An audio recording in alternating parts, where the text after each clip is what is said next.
Well, hey there, all you rockaholics. Welcome into another edition of Rock Talk with CGCM Rock Radio and Rock is Not Dead Australia.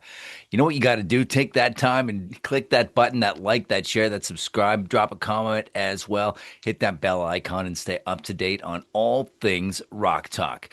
So I'm going to ask you, what do you get when you take a band that comes originally from New Zealand, moves to Australia, puts together a new band? And then just starts putting out music left, right, and center and is just absolutely phenomenal. You get the band These Four Walls. They've got a brand new song out. It's called Bones. You got to listen to it. And I'm sure if you listen to the CGCM Rock Radio Top 20 Countdown, you have heard it as well. This time around, we're sitting down and chatting with Gray from These Four Walls on this edition of Rock Talk, right here with CGCM Rock Radio and Rock is Not Dead, Australia.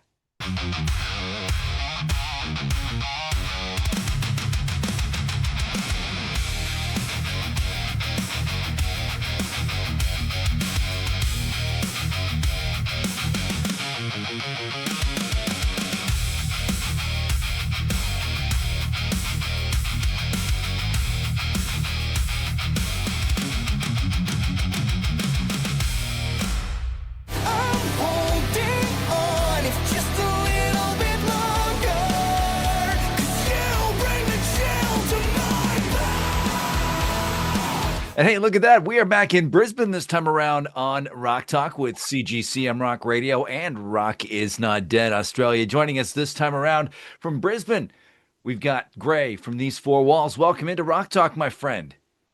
Thank you for having me. Thank you for having me. It's great to have you here. So tell us the story of the band These Four Walls. How did this band come together? Shit, I haven't had to talk about that for a while. 20 something years ago, I met Steve on a pre-social media internet forum where musicians from around New Zealand would meet each other. He was living a couple of hours away from Auckland, a place called Waihi. He and I just connected over, shared interests, bands that we like, that sort of thing. We're both kind of out of high school looking for bands to start. He reached out. I sent down a CD of demos because, we didn't email large files back then. We burnt CDs and mailed them in the post. And he came up to Auckland, did an audition with us, and he joined the band that day. So that's kind of when he and I started working together. The first iteration of the band didn't really survive that long. Maybe like a year or so. We did a few lineup changes, tried to figure out a few things, what we liked, what we didn't like, that sort of thing. But kind of Steve and I were the constant through that whole thing. Around about 2007, we kind of formalized the lineup, started working on, new music, started working on touring, all that sort of thing. And then kind of 2009 released our first album, 2012 released our second record, 2014 made the move to Australia, and then kind of settled into a balance of life and rock and roll, basically since 2014 to now with what we have as our current lineup and setup. Right. So, what was the decision to move from New Zealand to Australia? There's a few things. We kind of had a ceiling where we were. New Zealand's a small place. Very small industry, very tight sort of community, but there's kind of nothing for us. We weren't in the kind of the scene, right? A lot of where there's a few radio stations, a few promoters, a few management structures. They all they live in a little ecosystem, and what they were doing, what they were promoting, what was kind of happening at the time, didn't really align with us. And we also just wanted to try some different things from a lifestyle perspective, from a growth perspective. We've done a few tours of Australia, met some really awesome people. We did our second record over in Australia, and just got to kind of get the feeling that it might be better for us to keep going with what we're doing and figure it out over here. So we sat down with, we were signed with Universal at the time, and we sat down with the head of Universal in New Zealand and kind of just like laid out some plans. We were talking about, when we're trying to release our second record, how to promote it, how to tour with it, what the best course of action was. And he basically just said, go to Australia. You're better off there. There's not much for you here. You can keep doing what you're doing, or you can try and do something new over there. So we figured, why not? we're all like, none of us had kids at the time, none of us had any mortgages. We could kind of take the plunge. We're still Right. relatively young enough to kind of do it without it being like a major impact on our lives. And I'm drawing a lot of comparison between New Zealand musicians and Canadian musicians because you know what? I hear the same thing. You know, move to the States, go to Los Yeah. Angeles, go to New York. You'll make it big. Yeah, I think there's this notion of centralized hubs, right, in the music industry. So Yes, LA, New York are two very large hubs. And it's funny though because where we are, we always see Vancouver as one of those hubs as well. it is now. So Yes. I'm kind of like I would have thought that it would have been more like a if you're in Canada, go to Vancouver rather than go to LA or something like that. But at least in Canada, if you want to tour, you can jump in a van, you can cross the border and into the states you go. It's a lot harder, getting on a plane from New Zealand to go somewhere else. It's a lot more expensive, a lot more pain in the ass to kind of do. So we were starting to do a lot more touring over here anyway, so it made more sense for us to be here. It's easier for us to go to New Zealand to do a couple of shows every couple of years and then do 2 or 3 tours over here a year versus the other way around. It just made more financial sense to do it as well. Hmm. And you've just released your single Bones a couple weeks ago. Yeah, Fantastic track. How's the reception thank been you. so far? Pretty positive. It's really hard to gauge. Like we're so in the mix with every time we release something, there's a million other songs being released at the same time. You never know what's moving, what's not moving, and the way we're releasing music at the moment, we're a bit more sporadic.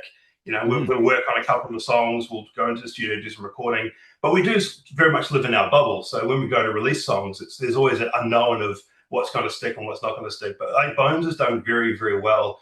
It feels more like a more traditional Wall song, which I think is kind of connected with a lot of people. Like a guitar line riff over chords, very much like some of our older stuff like Passenger and that. Right. The vocals are very strong, very powerful. And it's just like it's a kind of non-stop sort of it starts and it keeps going and doesn't stop, doesn't slow, doesn't go too many weird places. There's not a lot of tempo changes, that sort of thing. So it feels a lot more traditional for us in that sense as well. And I think a lot of people have kind of connected with that as well. Yeah, I drew a lot of parallels. Like I went back as I was preparing for this, and I was listening to your album. This is not a future from 2020, and drawing a Yeah. lot of parallels between that and Bones. Uh, Hmm. is, is that the way you see the music industry going, though? I mean, okay, your last album was out in 2020, but now the way things are going, a lot of artists are just releasing a string of singles. Yeah, I think the album format is kind of dead.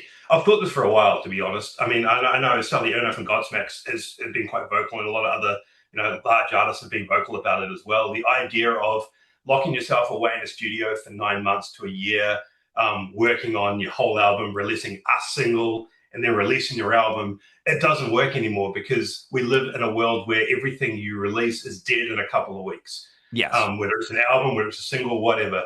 So I think the album format now kind of exists as a summation of work. So you can release singles over a 2 3 year span, which is kind of what we're doing. And at Hmm. the end of it, you find yourself, oh, we've got a collection of 12 tracks. Well, let's go throw that on some vinyl, release it as an album on the socials and that sort of thing. But realistically, it's this is a song, and maybe 1 or 2 songs at a time go on the road. 1 or 2 songs at a time go on the road, and it's kind of the new working model, I think, especially here as well. Where you can only maybe tour once or twice a year. So, okay, let's go get a couple of singles out and keep it fresh and go on the road and keep touring. Right. It helps that we have, a back catalogue of 3 albums prior to this that we can kind of Absolutely. pull from. I think for younger artists, it might not be as simple as that because if you have a catalogue of 2 songs, it's a lot harder to gain traction and gain an audience than if you have a catalogue of 10, 15, 20 songs. So I think there's still a lot of validity in young bands working on EPs, 4 or 5 track combinations, try and getting 1 or 2 out a year. But for a band like us, where we've got a back catalogue, we don't have to do as much. We don't have to be, I guess, as strategic around the grouping of everything. We can just get a song ready, we're happy with it, release it out into the world, and then eventually we'll collate it at the end. Now, do you see it kind of going the way that it used to be back in, like, say, let's say the 50s or 60s, where there was a lot more regional success for a band, and if you made it out into the greater radio world, I guess you could call it, then you were considered a success? I think so, very much here as well. Like you can be and it's, I guess same with New Zealand as well. You can be a regional band, i.e., you can tour New Zealand up and down all you want and have great success there. But if you leave New Zealand and you go anywhere and no one knows who you are, you're still a New Zealand band. Yep. And same here, like Australian bands do a lot of touring here. And then there are a lot of bands who just don't go anywhere else. And we kind of fit into that category as well. We're a New Zealand, Australia band. We tour Hmm. those regions. But I think the mark of success here is if you're going to Europe as well, once a year you're doing a European tour, doing a US tour, that's when you can start to elevate to that level, that next level of success where you say, oh, they're an international touring band now. Yeah, like So I think that sentiment still reigns true very much like it did back in the day because we still it's easier to sell in your hometown than in a town 2,000 miles away. But if you can do that 2,000 miles away, that's a sign of success for sure. absolutely. So what's your creative process like? Uh, It's a strange one now. It's so strange because it used to be, in 2009, it'd be Steve and I holding up in a room for a couple of weeks, writing songs, laying out blueprints, bringing them to the band, workshopping them in a rehearsal space, um, really just like digging into the finer details and then doing demo after demo, then working with a producer and on and on. We live in a very much a digital sort of perspective now, and we are quite scattered. I live about an hour away from Steve and Brad, and Elliot is about an hour and a half away from me again. So getting together to do stuff is much harder, but we have the tools to do things digitally. I've got an entire recording set up here. Steve's got one at his place. We've all got the tools to kind of do what we need to do without being in a room together. So yeah, the creative process generally is I'll have an idea in the shower. I'll sit down. I'll open my digital workspace. I'll record a demo. I'll put it into a Dropbox. We've got a pretty structured Dropbox set up. With Mhm. a place for ideas, a place for stuff we're working on, a place for stuff that's going into the album, that sort of thing. From there, whoever listens to it, and if they've got anything to contribute to it, they'll add it. They'll add their contribution to it. And then eventually we'll just get into a room and say, okay, we've got a Dropbox full of 30 partially finished ideas. Let's spend a weekend working on it. I think with the last run of songs, we went away to a place called the Barn out in the Plainlands in Queensland. Us and our producer spent a weekend out there just workshopping songs, but essentially just going through that Dropbox. And you have 20 or 30 ideas in there, and we'll spend a couple of hours on each one, figuring out what works. And then once we've got what we think is a working blueprint for a song, then we just pick it at pieces as well. We'll have a shared reaper session, which is the tool that we use to record, a shared reaper session that we pass around. I'll go do my guitars, Elliot will do his bass, Steve will do his vocals, and we just share that around until we've got a workable song. And then the rest of it gets finished in the studio. When we actually lock in to record it, we'll just do the last 5% kind of in there with our producer. Right. So is there any time though that you've done that and you've been working on something and it isn't clicking, so you shelve it? Oh, yeah. Oh God, I have hundreds, literally hundreds of unfinished tracks in that Dropbox. It's a criminal amount of work. You hear about Right. artists who have like a vault full of work. Like I swear we have a vault full of stuff, and someday we'll go back to it, and most of it's shit.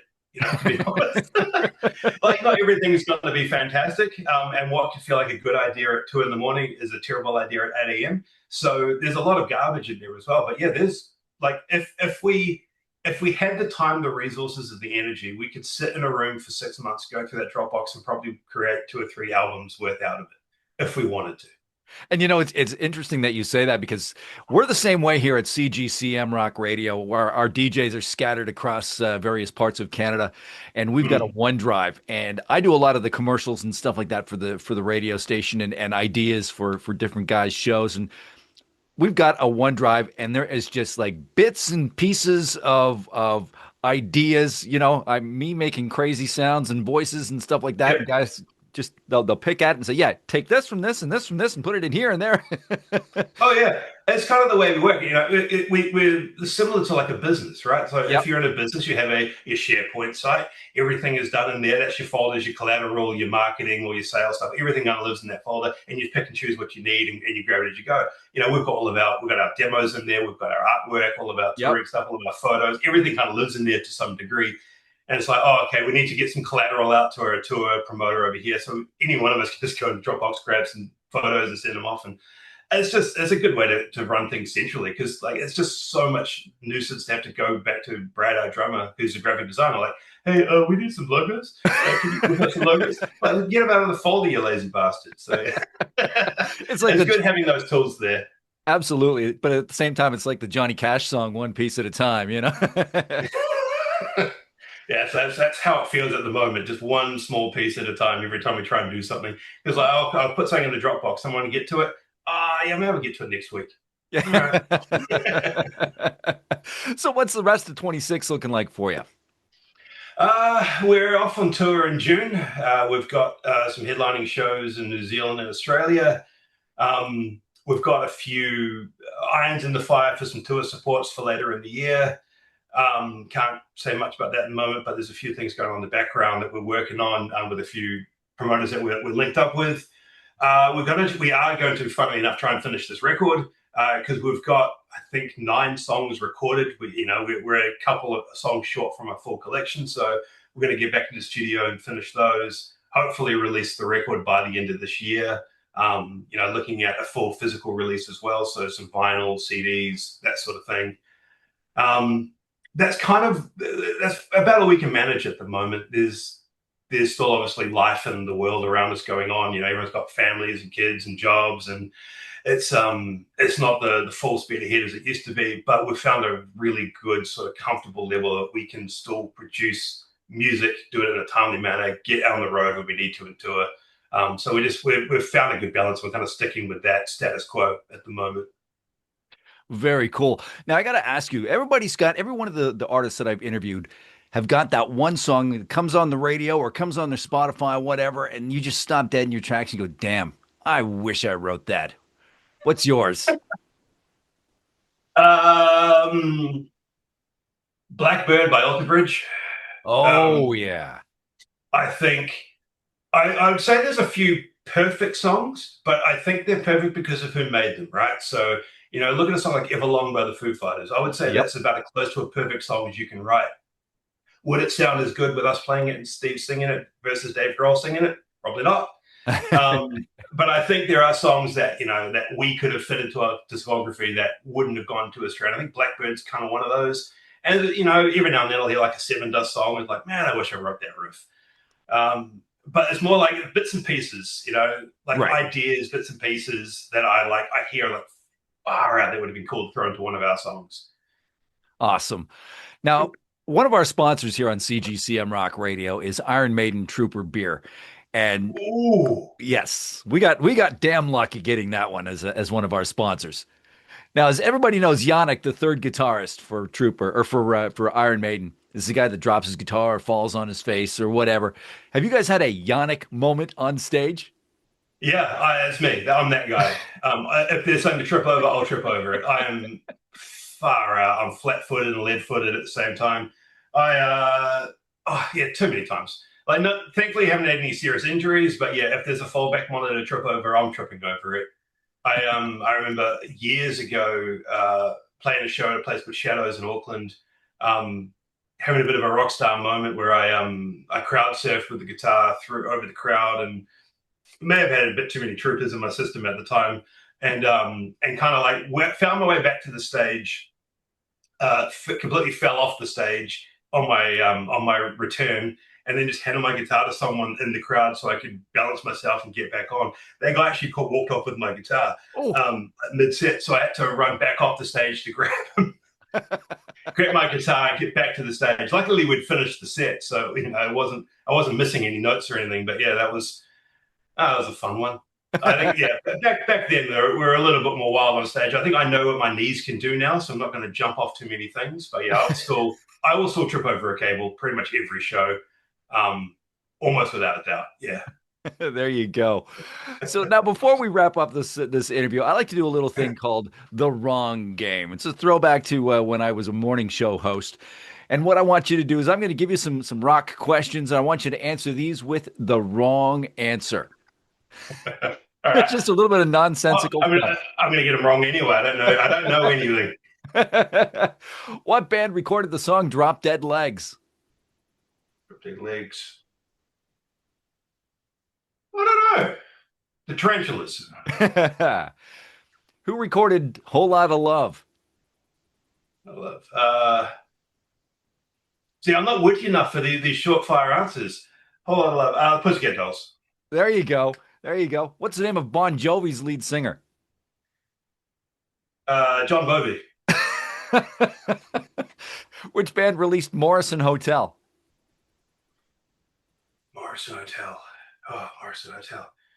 Oh, I don't have a good answer for these. How could you do this to me? ah, Van Halen. I don't know. Okay, there you go. And then finally, one last one. One last one. What artist is responsible for the song Foxy Lady? The Pussycat Dolls. They've done everything. I'll go back to them. Yeah. There you go. All right, great. From these man, four we need walls. Steve on this one. Steve's much wittier than I am for these sorts of questions.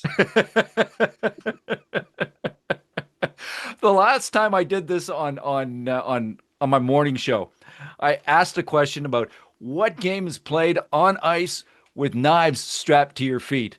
And the guy answered ping pong. Perfect. I mean, without even missing a beat.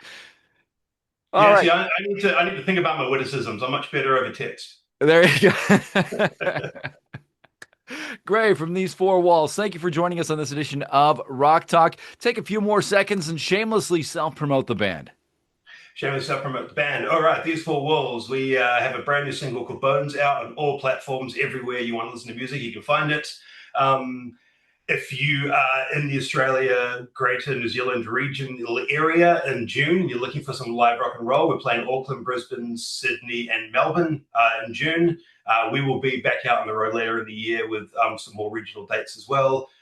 New album coming out, Tip Your Waitress, Try the Veal, and remember, if it's generated by AI, it is garbage, and real artists make real art.